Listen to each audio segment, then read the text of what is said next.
Thanks for tapping in. It's the Untapped Keg Podcast. RJ Zimmerman. I'm excited to be here today with someone who I've recently was on his podcast. We had a great conversation. We're going to continue that over here with someone who is a general contractor, carpenter by trade. He hosts the podcast Risen Fallen. He's a son, brother, boyfriend, Christian. It's Mark Henriksen. How you doing, Mark? I'm doing very well. Thank you very much for having me on, and thank you for your patience. I was a little late because I have difficulties when it comes to technology, but we figured it out. We're good to go. That's why you're a general contractor and a carpenter, because Uh, hammer, nail, that's all we need. Simple, easy does Uh, it. Or impact, screw. Wait, either way, it works Yeah, one button on a drill, right? And then reverse and forwards, easy does it. until you get stuck in that middle one. And it's like, what is wrong with my battery again? Yeah, Oh, wait, yeah. I got stuck in the middle. Oh, dude, I always say I fight my batteries, dude. I've got old batteries and I don't want to Mm, buy new ones because they're so expensive. I right. like literally fight them all day, dude. So I try and use corded tools as much as I can working inside. I mean, you get better. I don't know if people know this, and this is not like the topic, but we're going to go there because ADHD, we're following what's going. But the corded tools, you actually get more torque out of it. Like you get a little bit more beef from that electricity coming through and not just the battery. Yeah, yeah. That's I was telling a guy today. I was like, go grab my skill saw because we were doing some framing, and he grabs my battery one. I go, grab the corded one, dude. This isn't, you know, come on, we're cutting all day, dude. You want to be fighting those batteries all day? Well, and not just that, but we gotta move through this a little bit quicker. Like Yeah, let's rip and tear. Let's get through yeah, it. yeah, yeah, absolutely.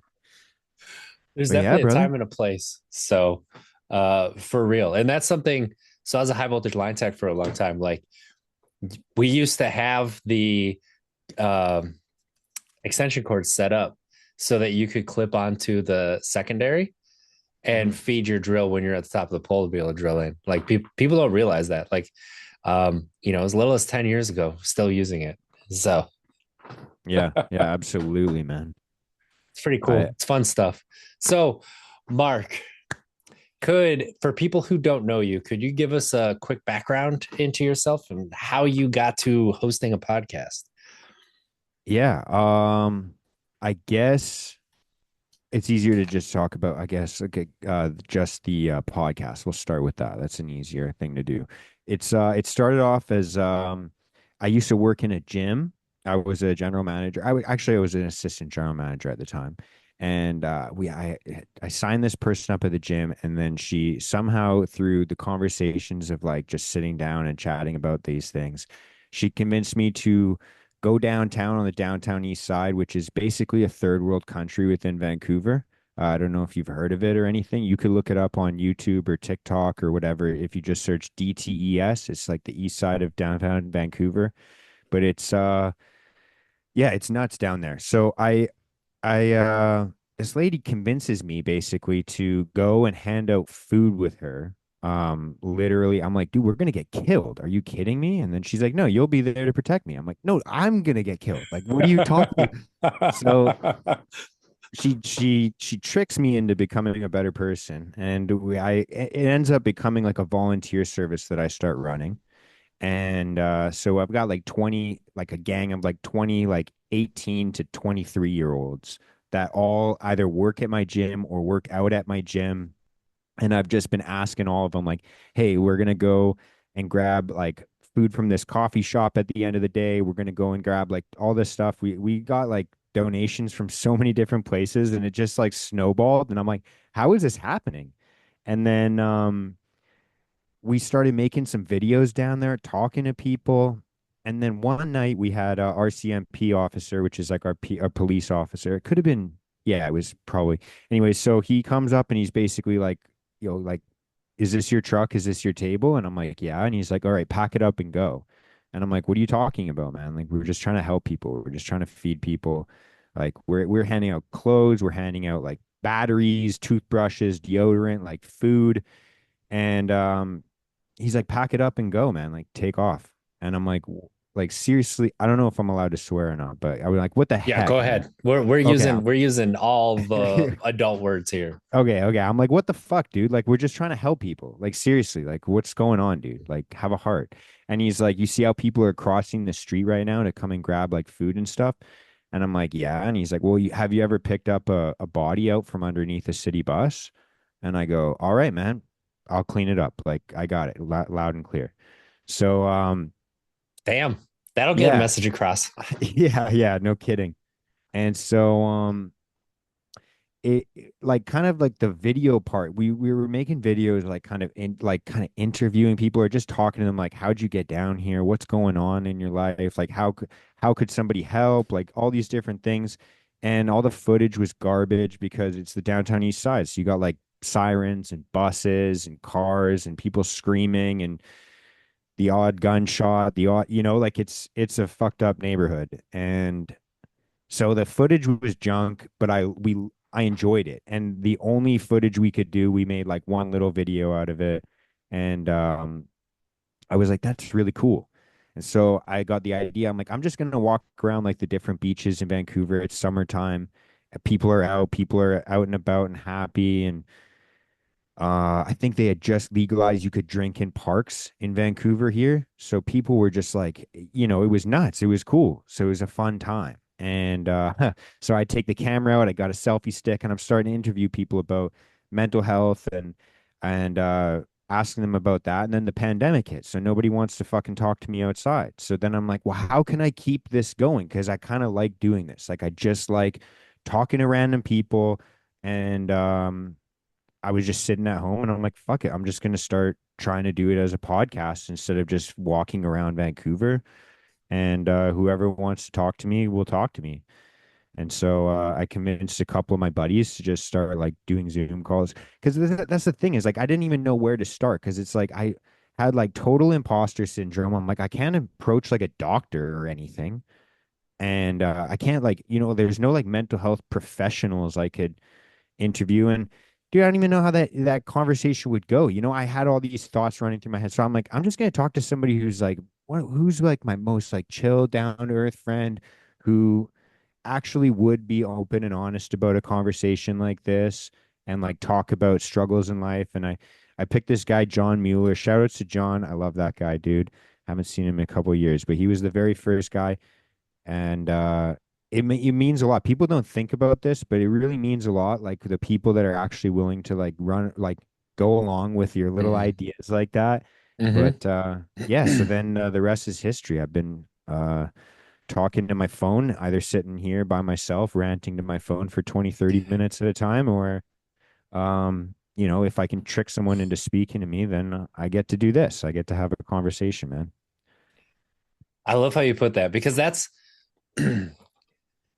it's a treat that I did not expect when I started this podcast too, is being able to talk to people and have those conversations and just how meaningful they would be.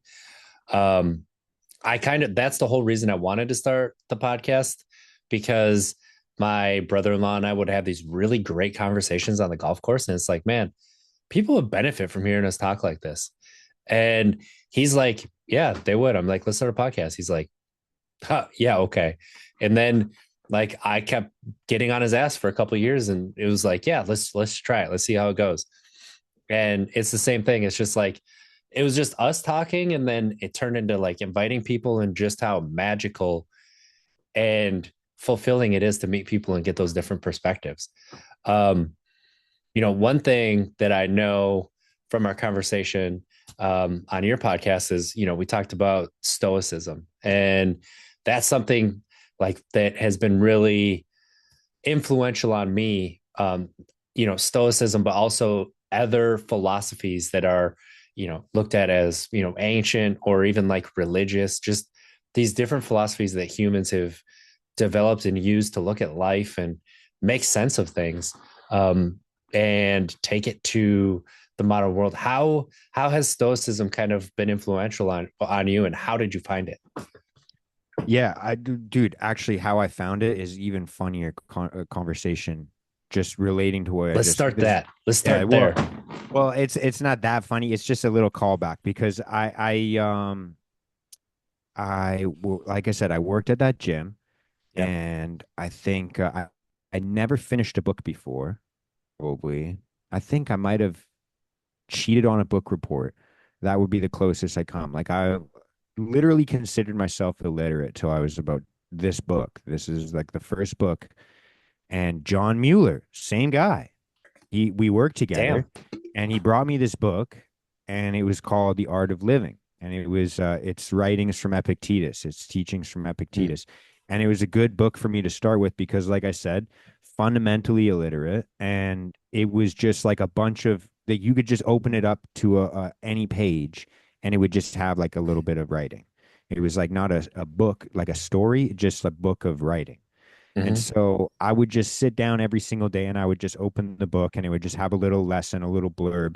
And and I noticed each of these lessons I could see every single day, and it you could kind of like maybe think that it's like what do they call it? Confirmation bias.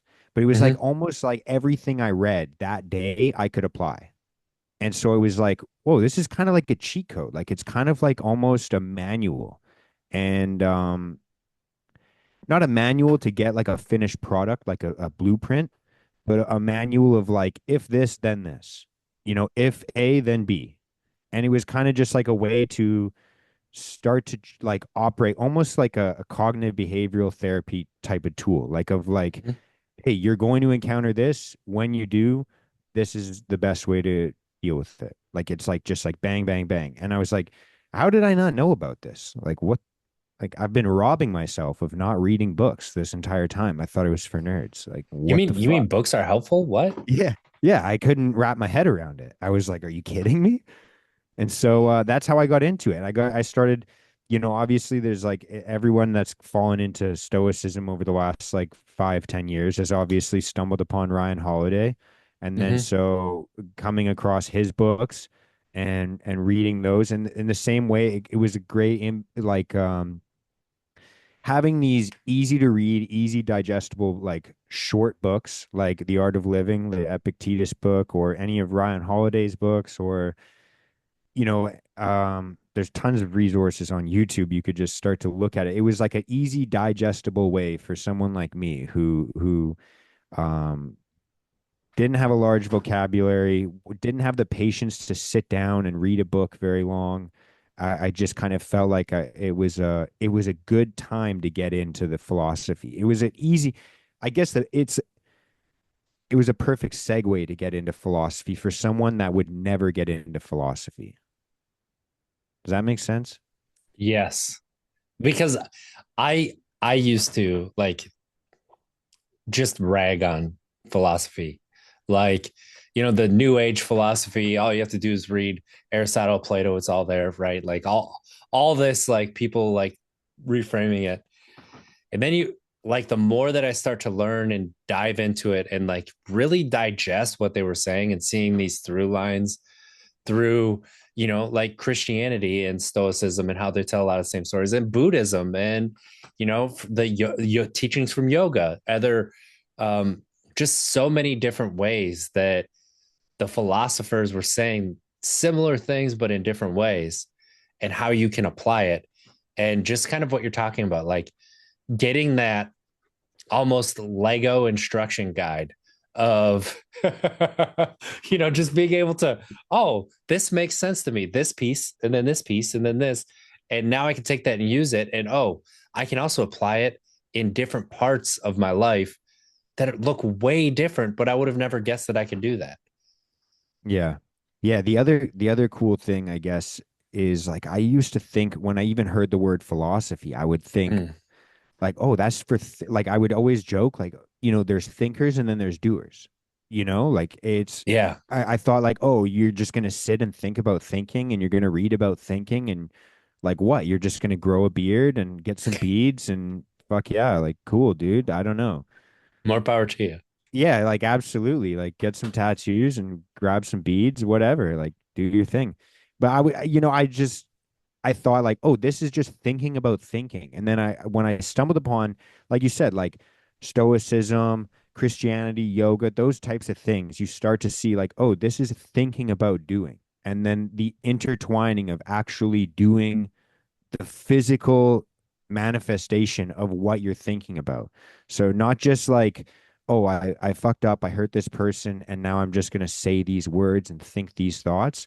But like, no, if I destroyed something, I'm physically going to fix this. I'm actually going to take accountability and maybe I don't want to do this. I want to stay in bed, or maybe I'll do it tomorrow. Or no, it's like, no, I'm gonna do this right now. I'm going to take accountability. I'm going to have some discipline for once in my life. And I'm going to clean up this mess that I've just created. Because maybe there's a chance that I've had some faults and maybe I contributed to this mess. So maybe there's something that, like it was like, maybe I can start to fix this problem. But it had to start with, like, I was kind of stuck in that victimhood mindset for so long and not looking out for resources, not looking out for, you know, it was always like I didn't want to do the reading. So that's why I never gained those lessons until I actually did the reading. It was like this it kind of flipped it into a way of thinking of, maybe I didn't, maybe I'll be perfect and I didn't have anything to do with this issue in my life. And this just happened to me. And it's just the circumstances I was given and I can be a victim about it. Or I can start to think, maybe there was like a 1% thing that I impacted. Maybe there was like a little bit at fault. And if I just pretend that it was like all my fault, even though it's not, because that would shatter my ego. But like, let's just pretend it was my fault. What would I do to fix that? And then just do that anyways. And just like, that those types of, yeah, like I said, yoga, Christianity, Stoicism, all of those things have that real world application. I think for guys that work in the trades, that deal with physical, tangible problems, having something that applies to like a real world physical thing, it's like, okay, this is what I've been looking for. Not like, if a tree falls down in the woods, does it make a noise? Like, I'm not talking about that philosophy. I'm talking about if the tree falls down, what are we going to do about it? Yeah. It's more of a practical philosophy.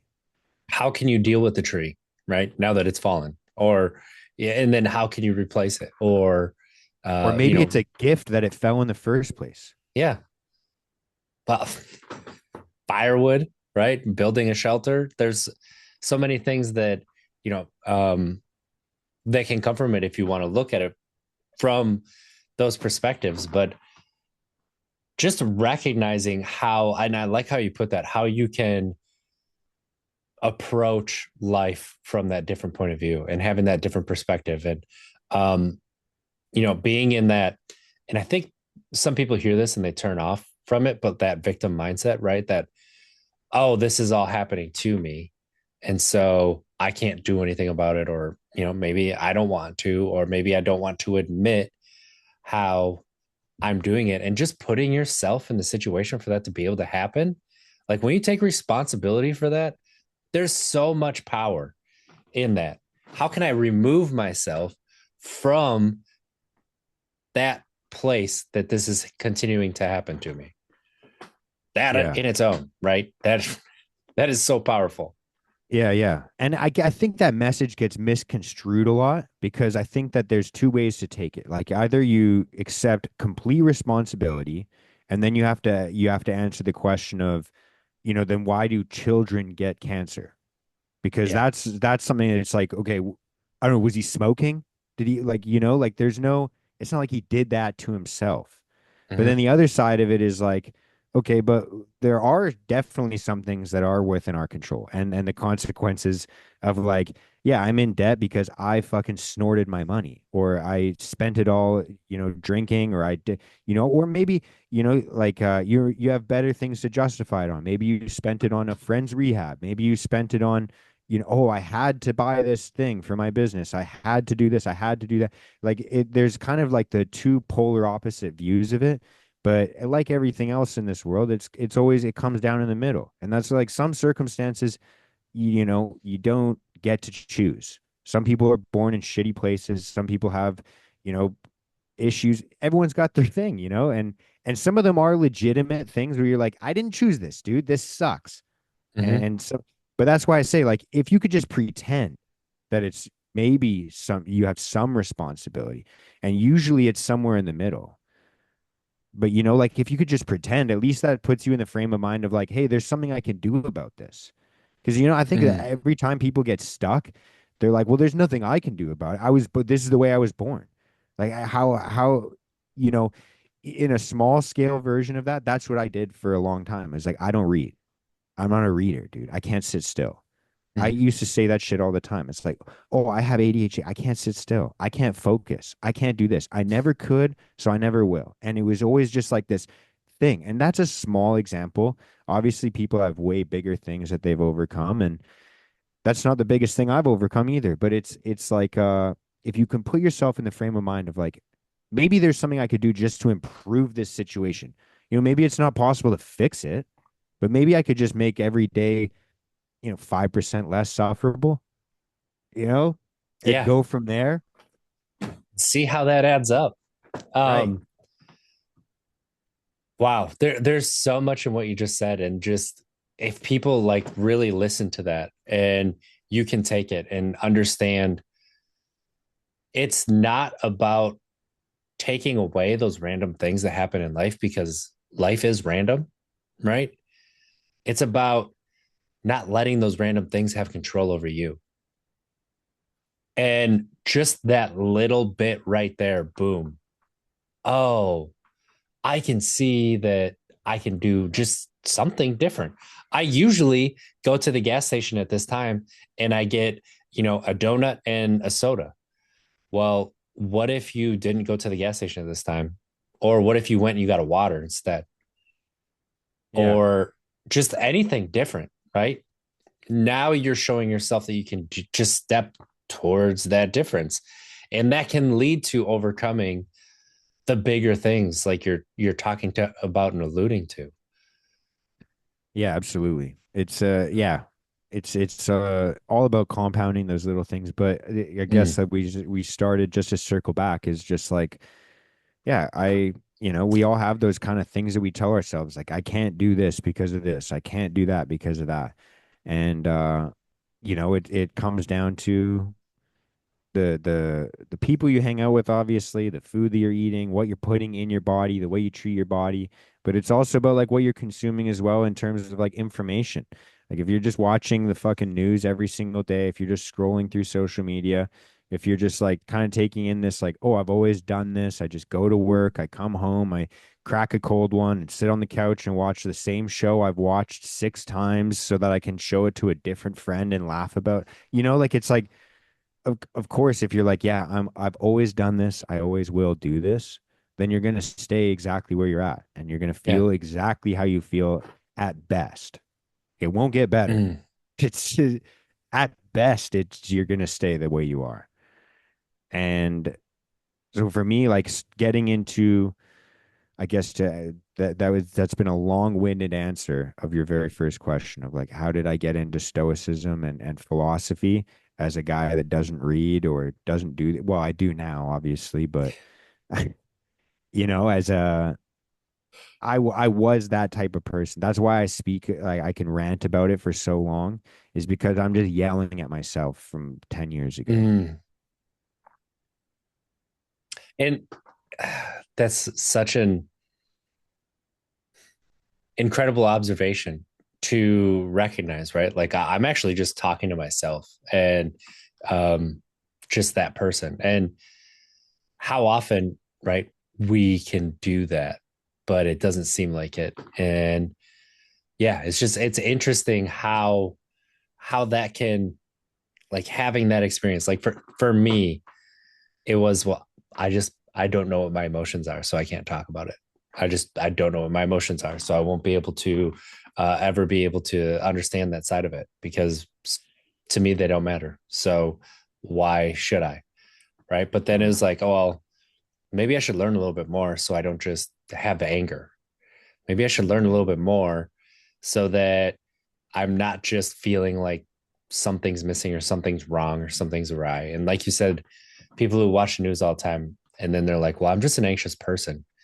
and I just have high anxiety. Well, you have high anxiety because you're watching the news that makes it seem like it's a war zone out there, right? Hmm. Like there's maybe that's contributing to your anxiety, and you're not actually an anxious person. Um, but then the power of words that can be in there too, and yeah, like we could go down so many roads, like two people with ADHD just following the crumb as it's bouncing down. Which way is it going to go? But um, talking about like stoicism, how like impactful was it on your life, like tangibly finding the stoicism? Sorry, how tangible, Impactful, yeah, like how tangibly impactful. impactful. Um, I think Stoicism would be one of the main contributing factors to an entire shift of my lifestyle, and even to the shift back from that shift. And what I mean by that is like, um, I've obviously been alluding to as a late teen, early 20s. All I was interested in was, sex, drugs, and rock and roll. I worked in a gym. All I wanted to do was look jacked, be around other jack people, and then after it all said and done, go to the club and fucking party my face off. And there was like almost a pride in Mm-hmm. being able to balance this, like, yeah, I can drink and get fucked up and then still have abs and still look jacked and still look healthy, have this facade. Right. It was kind of like this. And even just like, oh, I can still do all these things and show up to work on time the next day like a professional. And it's like, yeah, but you're kind of still wearing the same clothes as you were yesterday and you reek of rum this time. So it's like kind of not cool. And there's yeah. And you after you get I, sent I, home for that, you kind of start to think about it. But that mhm. doesn't stop you if you're anything like me. No, And I so remember one time I got sent home for smelling like tequila. And the thing is, I didn't even have a tequila shot, but I definitely reeked of alcohol. wow. Yeah, yeah, yeah. Oh, dude, it's yeah, it's bananas. But I was just kind of this, like as disciplined as I was with just exercise every single day and supplements and, eating X amount of food and calories a day, there was no other discipline in my life. There was no other accountability in my life. In fact, like I was completely like it was almost like I had like a guardian angel. Like I was like it was such dumb luck on how I survived, how I didn't fuck my life up way worse. Like there was so many times it was just like, wow, that could have gone way worse. I can't believe, and that's why I stayed in the game for so long too, because it was like I don't know, I'm lucky. Like I'll just, until I'm not. And so I completely flip-flopped. And it was like I quit my job, I quit working in the gym. I had enough savings that I could survive for a couple months. It was basically like I was taking the summer off and I'll go back to work in the fall. And I um I told myself, if I'm gonna quit this job where I have benefits, I have a salary, I'm getting bonuses, I'm working in a gym, like this is like kind of what I told myself I wanted. Like if Mhm. I'm going to take time away from this and I'm going to go and quit and live my life, I'm going to take this seriously. Like I got a journal as I was quitting my job, and my last like 30 days notice, I would journal every single morning, which again was something that I'd never done before. But I just started writing down, if I had the time, what would I do? If I had free time, if I just woke up every day and there was nothing, what would I do? And I just wrote down a list of all these things, like the stereotypical, like, oh, I'd go drive and do a road trip. I would learn a new language. I would study this. I would do this. I would try this out for the summer. I made this massive bucket list, and then I had the time, and I didn't want to do any of that shit. It was like literally nothing of it. It was like I didn't want to go do a road trip. Like I what? Like it sounds romantic and fun until you're like, so I'm just gonna sit in my truck by myself for 12 hours. Like cool. I could just sit in my room by myself for 12 hours and do drugs. Like that was kind of like, and so I got to the point where I was like, what do I want to do? And I was like, I don't really know. Like I was just kind of like lost in this void of like I didn't want to go back into construction. I didn't want to go back into the gym. I didn't know what I wanted to do, like whether it was sales or, I it was. I was just stuck. And so I was like, I'm just like, what should I do? And so I started looking up, what should I do? I'm that dumb. I'm like, literally, what should I do?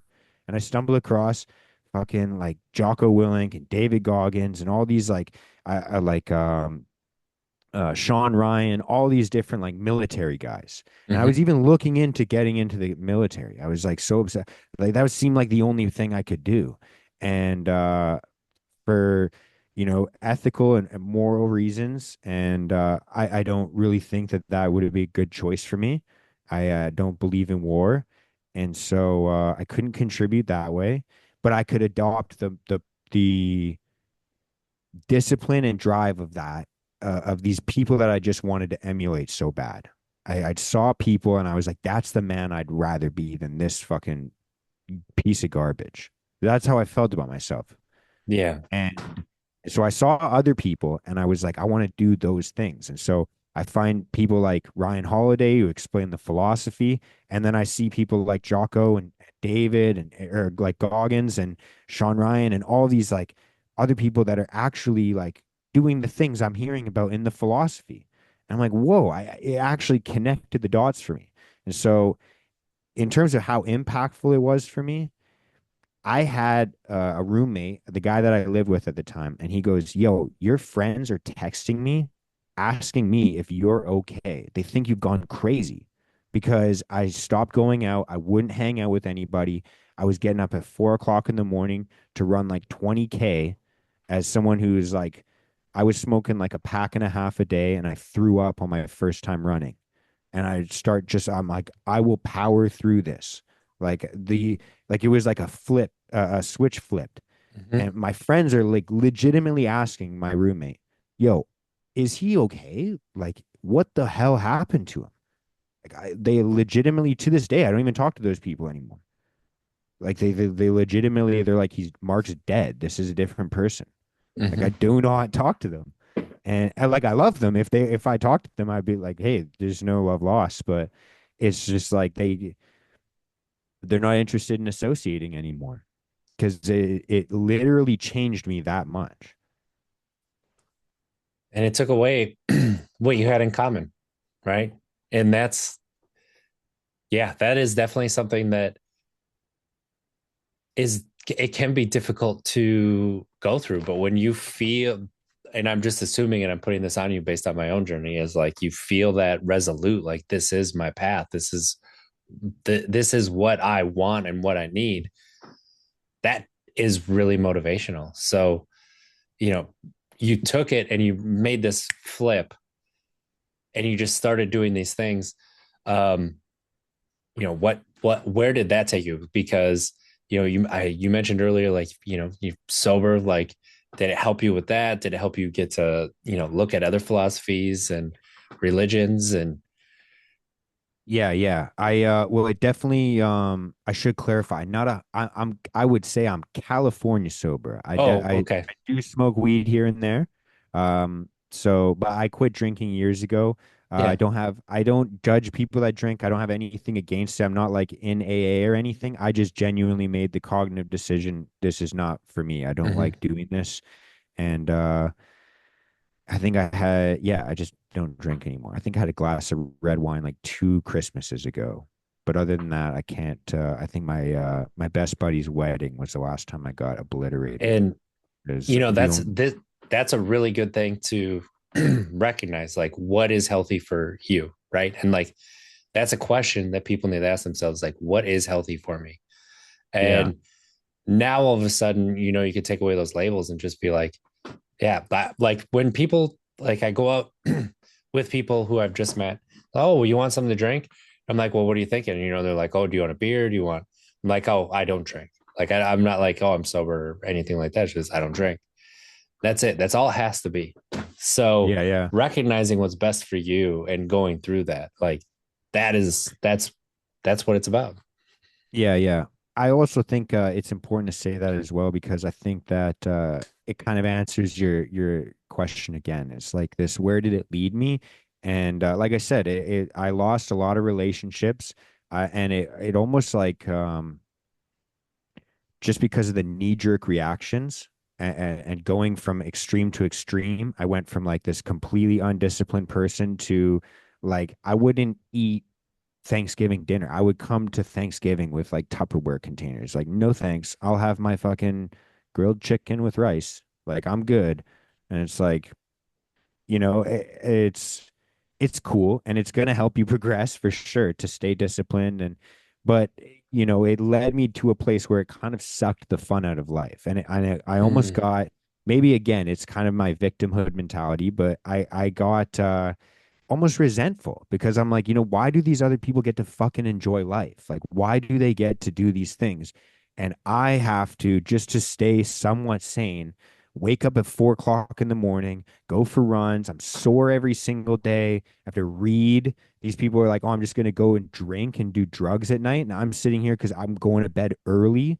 I'm not doing those things. Like, how come they get to smoke at work and have fun and do these things? Like it was always like this like resentful, why is this my life? And how come they're doing that and I'm doing this? And I was on that road for like 2 years, probably 2.5 years, and just getting like angrier and angrier.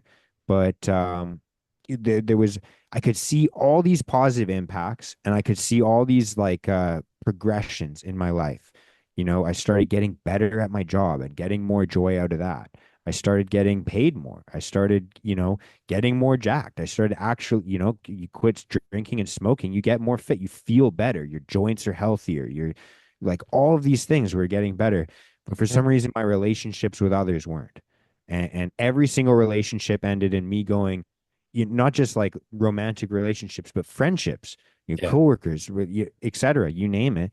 I would leave every conversation being like, what a pathetic, undisciplined fucking like slob. Like, why this person is going to judge me? Like, dude, you don't even work out every day. You just fucking eat like garbage. Like, you're going to judge me? You're going to say I need to get better? Like, it was like a holier than thou. Like, it was like, I needed a different kind of humbling altogether, you know? And so I had to correct, like, it was a course correct because it was like, okay, it's not just about being disciplined yourself. It's about like kind of having the tolerance for others as well. Like, that's like the famous Stoic quote, right? Be strict with yourself and tolerant of others. And so I had to flip the switch again. It's like, oh, you don't have to do all these things. Like, you're actually actively choosing to do these things because there's a reward behind it.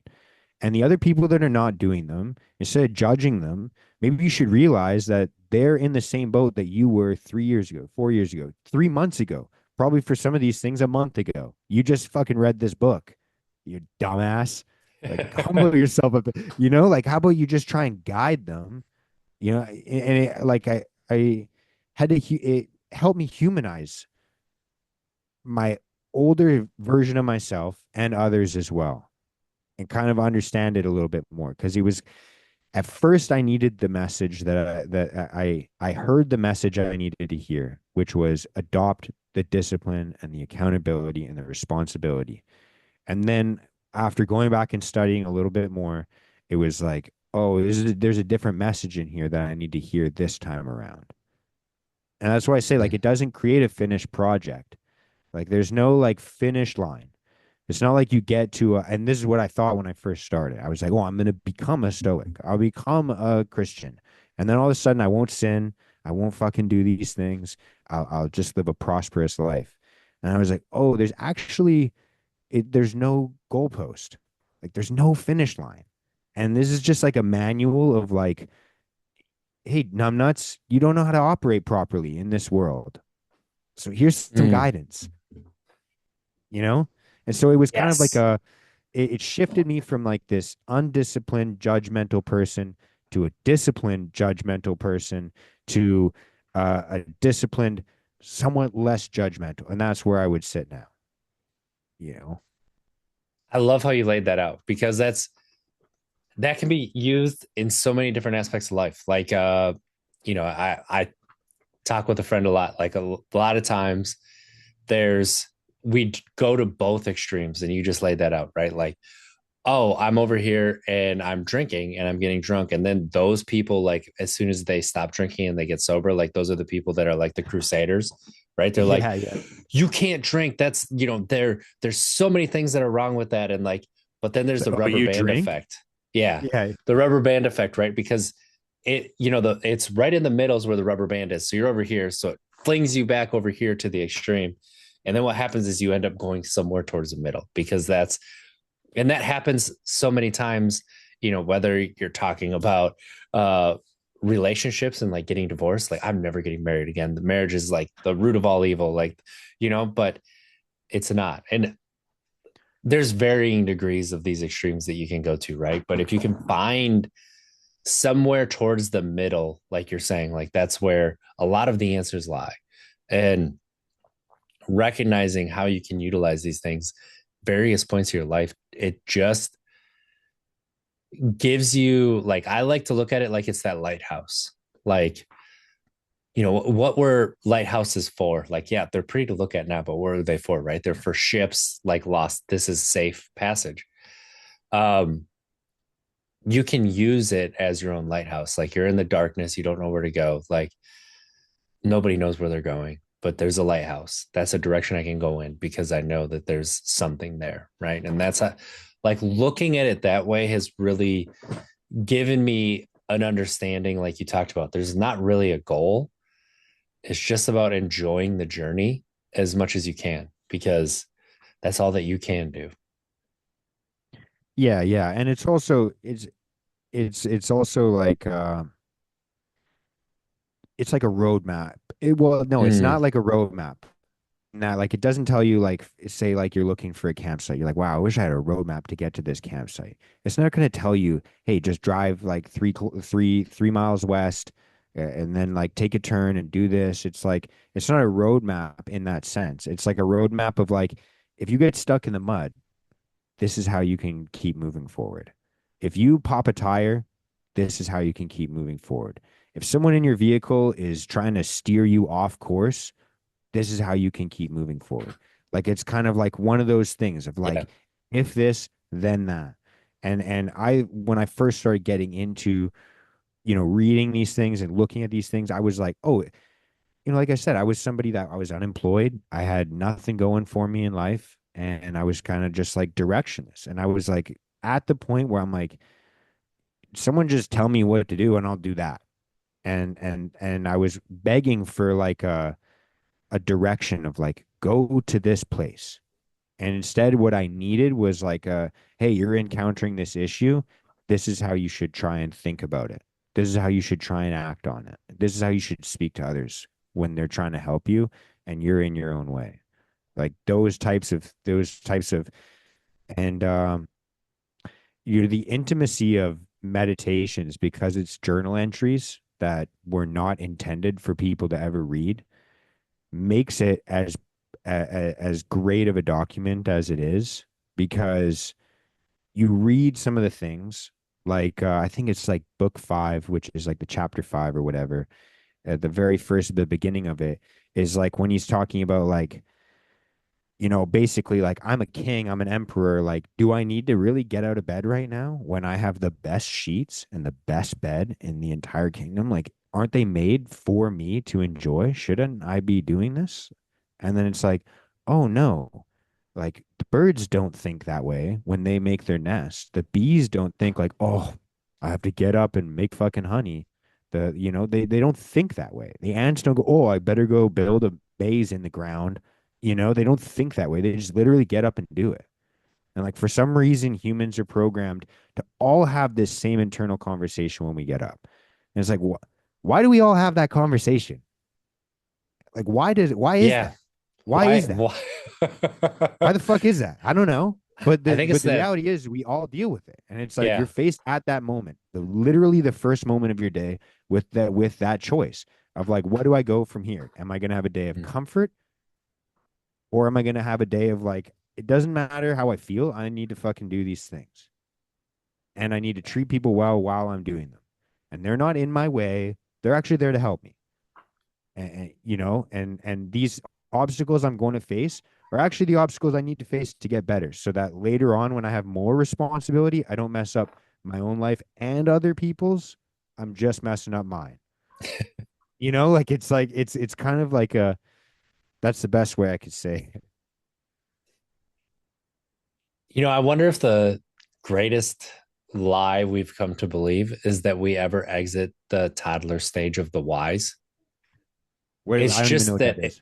it changes. So, like when kids turn two, right, the terrible twos, generally there's a stage where your kid asks why to everything. Like, Right. oh, we're going to go do this. Why?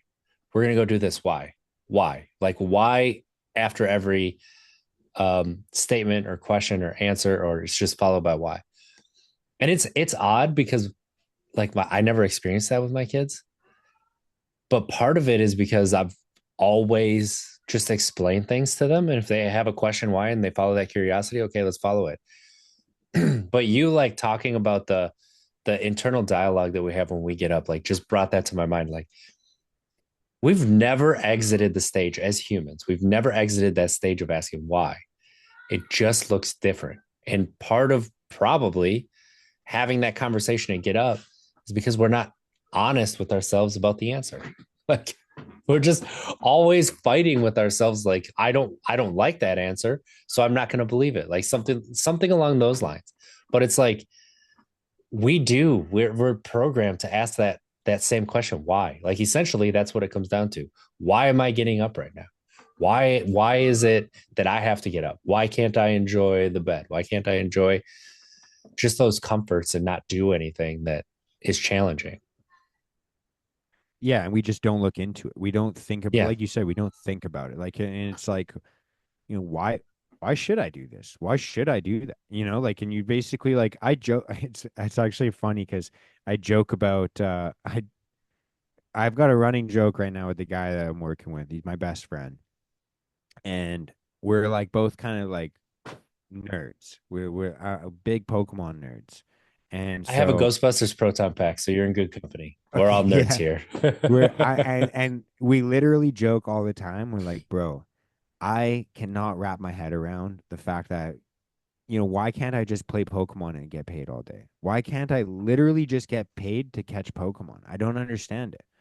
Like, and it's like, oh, we always joke about like we think of other reasons. We're like, oh, this is why you can't just play Pokemon. This is and it's like a funny like kind of game of like and it always just boils down to like you realize that literally what you're asking is to not contribute anything to anybody and just consume and then to be consuming money for consuming. Like, when Wow. you break it down that way, it's like Wow. so you just want to not contribute at all and you're just going to take and take and take and then ask to take Damn. more because you're taking like and it just like how long can you have the conversation until it gets to that. And Mm-hmm. that really is like kind of the answer of like we are programmed just like survivally to like always think like, what can I have? What can I get? What can I, you see someone eating something and you're like, oh, I wonder what I can have to eat. Like you just Yeah. like maybe I can have some of that, or maybe I get something better, or why, you know? And it usually comes down to like, I just want things. I don't like to give things. Mm. Like that is like just how we're like, and it's like a pre-programmed thing. Like other people deny it. They'll be like, "Oh, human nature's not like that." But it's like it's kind of like evolutionarily, like we kind of are like that. Like it's kind of like just you have to be interested in yourself by definition. You to eat and go to Yeah. sleep, do those Like things. even if we look at it from that point of view, right? And like the selflessness that humans have, because there is a view of selflessness. However, in that selflessness, you're ensuring your survival by having that community and that group of people. So, Right. like, even though you're doing better by that community, you're ensuring your survival that way. Yeah, and also we just live in like abundance now. So it's like Yeah. there's no reason to have that and to think that Mm-hmm. way, feel that way anymore. And so like when you have those conversations like in your head, you just remind yourself of like, oh yeah, I do like, I don't need to just consume all day to survive. Like actually I'm probably going to survive even if I don't eat a bite all day and like I woke up inside and I have clothes on my back. And so like I don't need to just like take and consume all day. Like Mm-hmm. maybe I should look to contribute a bit. Like that's like kind of the shift of like, oh, that's why I can't just play Pokemon all day. That's why I can't just fucking sit in bed all day. Mm-hmm.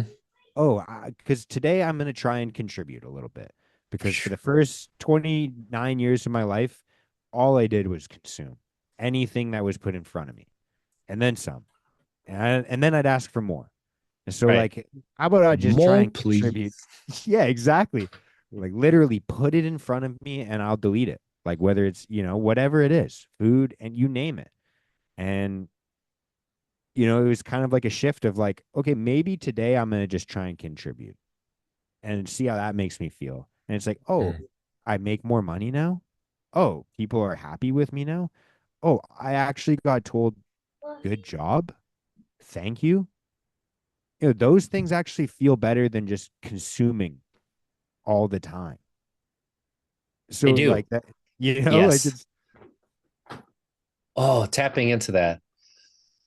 So, Mark, like this conversation is just phenomenal. And like I could sit and have this conversation all night. But as we're kind of coming in for wrapping this up, what would you recommend for people that they hear this and they're like, Stoicism, I know a little bit about it, but not a lot. What would be a good starting point for people? um well, I would say, like I said, the very first book that I read, it was the easiest book to read, Art of Living, Epictetus, anything by Ryan Holiday. Um And then if you're a meathead like me and you just need to like kind of see it be applied as opposed to just like hear about it, then look into, like I said, like those types of people. Like you have to just start consuming the things that you'd like to be. That's the kind of the Mm, lesson I needed to learn. And so that's the place I would start. And if you're not a person that likes to sit down and read or challenge yourself that way to develop new skills that you've never developed, like sitting still and reading, then start with audiobooks, start with YouTube videos. Start with your podcast. podcast. Yeah, exactly. I was gonna say, shout out to your podcast. Like start with a podcast like that. Any type of people that you like. Hey, I want to try and be like that person, or I could maybe get a bit closer to being like that person. It's a weird, almost like emasculating thing to admit that of like, hey, I'd rather be that guy than me. But it's like, hey, if you're gonna have that thought or feeling, if anyone has that thought or feeling like I did, you might as well use it to your advantage. Get something good from it. And Yeah. so I Well, would it's start just, with whatever piques your interest is where I yeah, would start. I love that. I love that answer. And like it's that fact of like looking at jealousy as not necessarily a bad thing, but just like a sign of I'm interested in that. And Yeah. if that's how you view jealousy, okay, now it can be a healthy thing and it's not necessarily an unhealthy thing. And like when you change that relationship with your emotions, your life, the philosophy, like you're talking about like here, like we've been talking about, like there's so much that I really want to dive into, but if you just noticed, my kids are getting a little antsy. All good, man. All good. So There's I some really, responsibility knocking for you right right, there. right.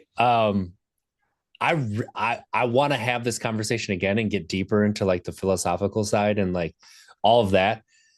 But for people to keep up with you and to find your podcast, what's the best way that they can do that?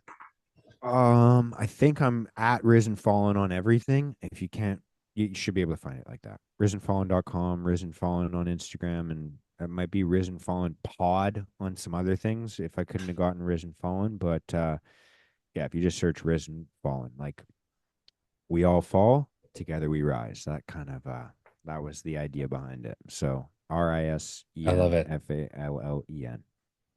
Mm.